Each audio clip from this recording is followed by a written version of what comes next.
Gubernur DKI Jakarta Basuki Cahayapurnama atau Ahok menyatakan pihaknya terus meningkatkan kualitas mutu pendidikan di Jakarta dengan menyejahterakan para pengajar serta para pelajar. Ya, salah satunya adalah dengan meningkatkan akses fasilitas pendukung melalui Kartu Jakarta Pintar atau KJP serta Kartu Jakartawan. Dalam memimpin upacara Hari Pendidikan Nasional di lapangan Irti Monas Jakarta Pusat, Ahok memastikan peningkatan mutu pendidikan di Jakarta.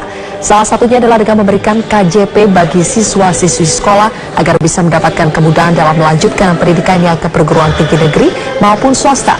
Sementara bagi para guru akan diberikan Kartu Jakartawan yang akan diluncurkan Juni mendatang. Dengan adanya kartu tersebut diharapkan mampu meningkatkan kualitas hidup para pengajar serta pelajar sehingga bisa berdampak pada peningkatan kualitas pendidikan khususnya dalam kegiatan belajar mengajar.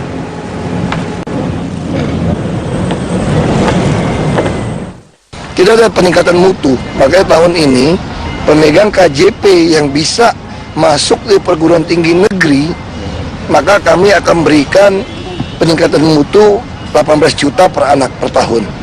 Itu yang kami putuskan. Lalu kalau yang masuk swasta bagaimana? Kita minta perguruan tinggi swasta yang baik memberikan beasiswa kepada mereka.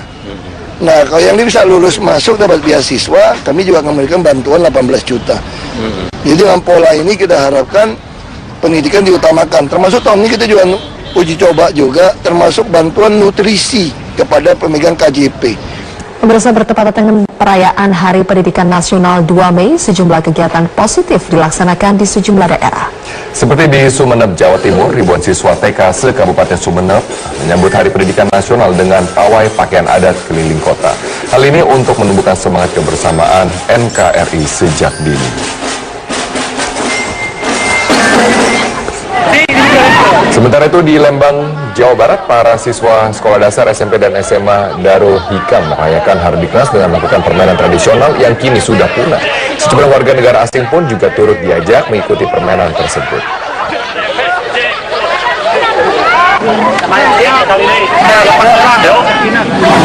Di Lamongan, Jawa Timur, ratusan siswa dan pemuda Ansor berkeliling melakukan pawai anti narkoba. Pemuda Ansor di Kecamatan Pucuk, Lamongan mengumpulkan guru serta pelajar mulai dari tingkatan sekolah dasar hingga tingkatan sekolah menengah atas.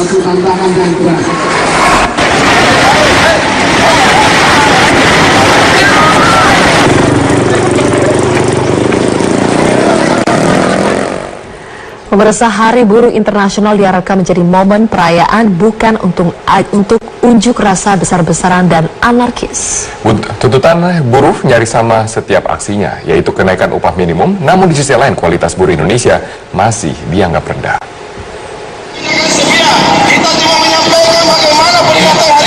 Hari Buruh Internasional yang diperingati setiap tanggal 1 Mei selalu diwarnai dengan demonstrasi massa besar-besaran dan tak jarang berujung anarkis.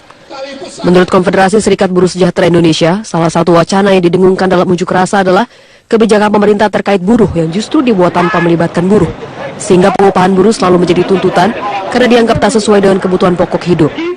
Buruh kini menuntut setidaknya ada 84 komponen hidup layak yang harus dipenuhi. Menyentuh keadilan, umumnya pengusaha yang kecil dengan pengusaha yang besar sama aja.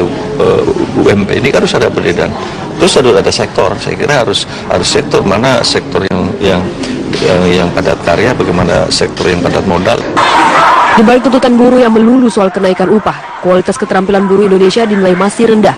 Pemerintah dan pelaku industri diharapkan dapat ikut andil dalam peningkatan keterampilan buruh. Ini supaya tidak stay yang kaitan nanti upahnya hanya dihargai dengan tingkat pendidikan, maka harus ada affirmative actionnya. Kaitannya dengan pengupahan, bahwa perusahaan sebelum itu melakukan aktivitasnya harus sudah punya struktur skala upah. Struktur skala upah itu disusun berdasarkan selain tingkat pendidikan adalah kompetensinya dan jabatannya nanti. Jadi sudah inline semua. Inilah sebenarnya mengangkat harkat martabat dari calon-calon pekerja dan pekerja yang sudah ada. Tahun lalu pemerintah menetapkan formula upah buruh yang dituangkan dalam kebijakan ekonomi jilid 4. Dijelaskan skema kenaikan upah akan mengikuti inflasi dan pertumbuhan ekonomi, sehingga akan lebih adil dan terproyeksi.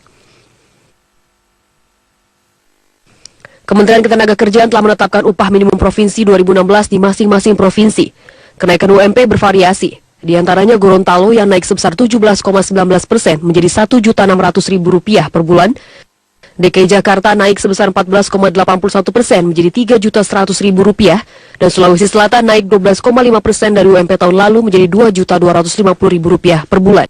Dalam kondisi ekonomi Indonesia saat ini, investor hanya tertarik pada sektor modal. Oleh karena itu, kini saatnya dibutuhkan kreativitas semua pihak, baik pemerintah, pengusaha, dan buruh, agar dapat menciptakan iklim kerja yang berkesinambungan. Di satu sisi, kaum buruh dapat merasakan pendapatan yang layak, di sisi lain, para kaum pengusaha dan investor dapat merasakan adanya peningkatan kualitas dan produktivitas usahanya. Sementara pemerintah dapat menggenjot roda perekonomian ke arah yang positif. Tim Liputan Metro TV. Gubernur DKI Jakarta. Anggota DPRD DKI Jakarta memperdebatkan sejumlah isu yang berkaitan dengan kinerja Gubernur DKI Jakarta. Kita segera bergabung bersama rekan kami, Fazila Hairunisa, langsung dari gedung DPRD DKI Jakarta. Fazila, apa poin dari laporan pertanggungjawaban Gubernur yang diperdebatkan oleh para anggota DPRD DKI? Memang dari DPRD menyampaikan beberapa poin atas keberatannya terhadap laporan keterangan atas pertanggungjawaban atas hasil kerja Gubernur Provinsi DKI Jakarta, dan penyampaian laporan sendiri sudah dilakukan pada tanggal 13 April 2016 lalu, di mana ada 4 poin ini yang disampaikan oleh DPRD, yaitu yang pertama ini terkait dengan proyek pengembangan Simpang Susun Semanggi untuk mengurangi kemacetan. Di DPRD meminta Pemprov DKI Jakarta ini untuk mengkaji kembali karena DPRD menilai proyek ini tidak begitu mendesak, dan proyek senilai 360 miliar ini dianggap tidak akan berhasil jika tidak dibarengi dengan atau oleh perbaikan sistem transportasi umum dan juga perbaikan pengendalian transportasi pribadi. Yang kedua, yaitu DPRD ini mempermasalahkan alokasi dana CSR. Di DPRD ini menilai Pemprov menggunakan dana CSR untuk membangun fasilitas yang seharusnya ini bisa dibiayai oleh APBD. Lalu yang ketiga, yaitu terkait izin reklamasi dan tambahan pengembangan kontribusi dari reklamasi, karena DPRD ini mempertanyakan dasar hukum yang digunakan oleh Gubernur DKI Jakarta terkait dengan izin reklamasi. Yang keempat, yaitu tentang pengelolaan sistem parkir elektronik seperti yang akan diberlakukan di Jalan Sabang, Jalan Kelapa Gading, dan DPRD ini meminta BPK ini untuk memeriksa dasar dan proses pemilihan perusahaan pengelola parkir. Robert. Ya, Fazila, lalu bagaimana tanggapan dari Gubernur terkait dengan pertanyaan-pertanyaan anggota DPRD? Ya, dalam sidang kali ini memang Gubernur DKI Jakarta Basuki Cahayapurnama atau Ahok ini memang hanya mendengarkan dan juga menerima masukan dari DPRD. Namun Gubernur DKI Jakarta Ahok juga sempat menanggapi beberapa poin, yaitu terkait dengan dana CSR dan juga tentang proyek Simpang Susun Semanggi. Dan berikut adalah pernyataan lengkap dari Gubernur DKI Jakarta Basuki Cahayapurnama. CSR nggak masalah, orang mau kasih CSR aja kan, tinggal dicatat asetnya nanti oleh BPKD. Orang kalau mau ngasih barang, masa aku mesti kita atur?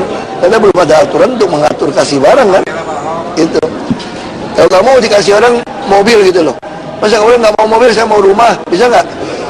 Orang yang mau ngasihnya mau mobil kok gimana coba? Itu. Robert. Terima kasih Fazila Hairunisa atas informasi Anda. Pimpinan DPR RI akan segera mencabut surat larangan mengundang Menteri BUMN Rini Sumarno dalam rapat-rapat di DPR.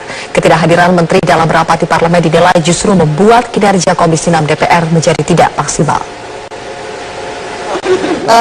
Memang kami sudah rekomendasi Panitia Khusus Pelindo II yang melarang mengundang Menteri BUMN dalam rapat-rapat yang digelar di Parlemen berdampak pada terganggunya koordinasi antara kementerian dengan DPR.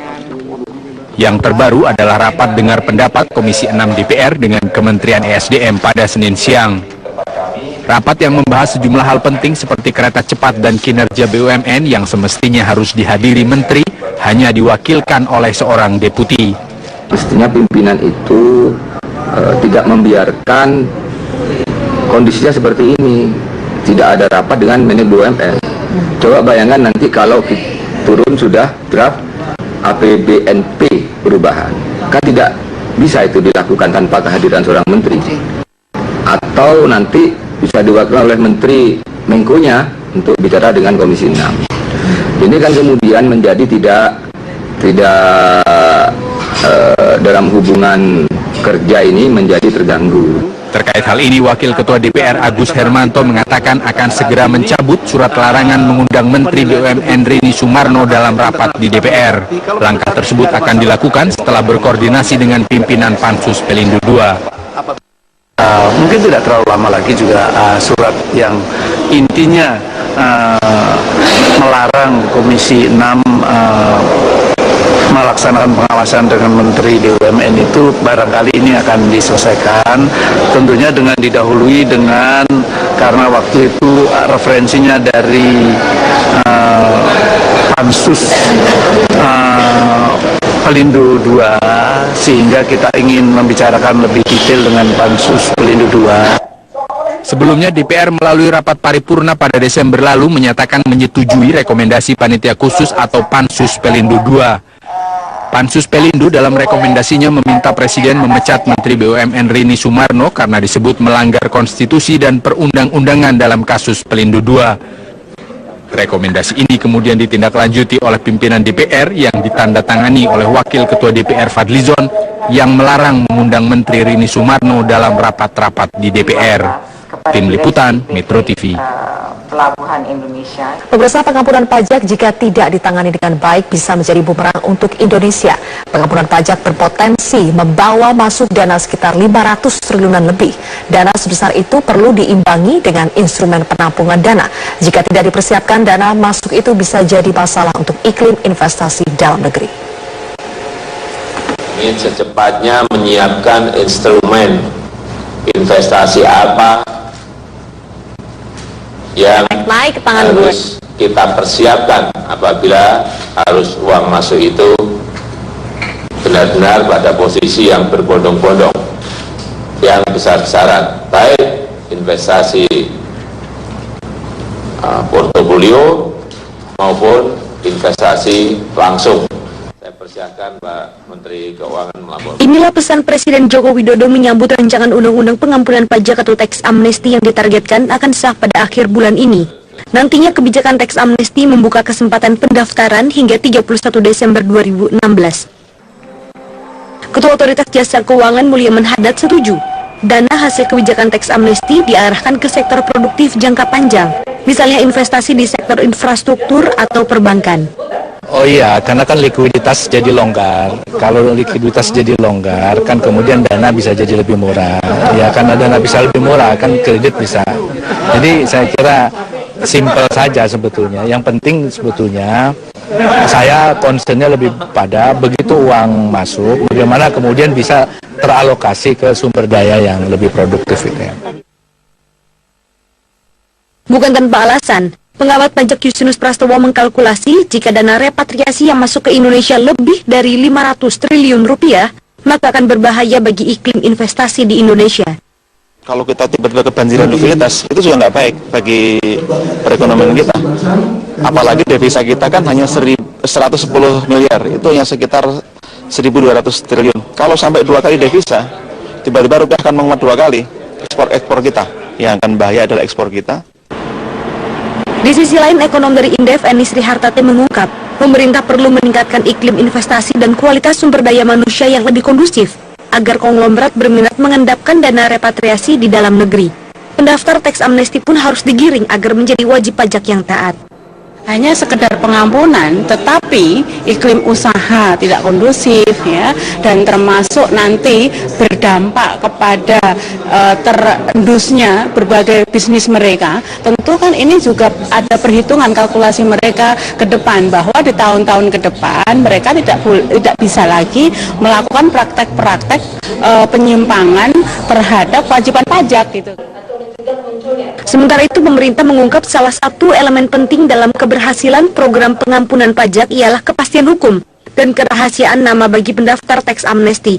Maka akan ada tim gabungan yang memudahkan kepulangan dana WNI di luar negeri ke tanah air. Tim di bawah koordinasi Kementerian Keuangan, khususnya Ditjen Pajak ini, terdiri atas Kapolri, PPATK, BI, Menkumham, dan Kemenlu. Dari Jakarta, Tim Liputan Metro TV. Pimpinan DPR RI akan segera mencabut surat larangan mengundang Menteri BUMN Rini Sumarno dalam rapat-rapat di DPR. Ketidakhadiran Menteri dalam rapat di Parlemen dinilai justru membuat kinerja Komisi 6 DPR menjadi tidak maksimal. Memang kami sudah Rekomendasi Panitia Khusus Pelindo II yang melarang mengundang Menteri BUMN dalam rapat-rapat yang digelar di Parlemen berdampak pada terganggunya koordinasi antara kementerian dengan DPR. Yang terbaru adalah rapat dengar pendapat Komisi 6 DPR dengan Kementerian ESDM pada Senin siang. Rapat yang membahas sejumlah hal penting seperti kereta cepat dan kinerja BUMN yang semestinya harus dihadiri menteri hanya diwakilkan oleh seorang deputi. Mestinya pimpinan itu tidak membiarkan kondisinya seperti ini. Tidak ada rapat dengan Menko BUMN. Coba bayangkan nanti kalau turun sudah draft APBNP perubahan. Kan tidak bisa itu dilakukan tanpa kehadiran seorang menteri. Atau nanti bisa diwakilkan oleh menteri Menko-nya untuk bicara dengan Komisi 6. Ini kan kemudian menjadi tidak dalam hubungan kerja ini menjadi terganggu. Terkait hal ini, Wakil Ketua DPR Agus Hermanto mengatakan akan segera mencabut surat larangan mengundang Menteri BUMN Rini Sumarno dalam rapat di DPR. Langkah tersebut akan dilakukan setelah berkoordinasi dengan pimpinan Pansus Pelindo II. Mungkin tidak terlalu lama lagi juga surat yang intinya melarang Komisi 6 melaksanakan pengawasan dengan Menteri BUMN itu barangkali ini akan diselesaikan, tentunya dengan didahului dengan, karena waktu itu referensinya dari Pansus Pelindo II, sehingga kita ingin membicarakan lebih detail dengan Pansus Pelindo II. Sebelumnya DPR melalui rapat paripurna pada Desember lalu menyatakan menyetujui rekomendasi panitia khusus atau Pansus Pelindo II. Pansus Pelindo dalam rekomendasinya meminta Presiden memecat Menteri BUMN Rini Sumarno karena disebut melanggar konstitusi dan perundang-undangan dalam kasus Pelindo II. Rekomendasi ini kemudian ditindaklanjuti oleh pimpinan DPR yang ditandatangani oleh Wakil Ketua DPR Fadlizon yang melarang mengundang Menteri Rini Sumarno dalam rapat-rapat di DPR. Tim Liputan Metro TV. Pelabuhan Indonesia.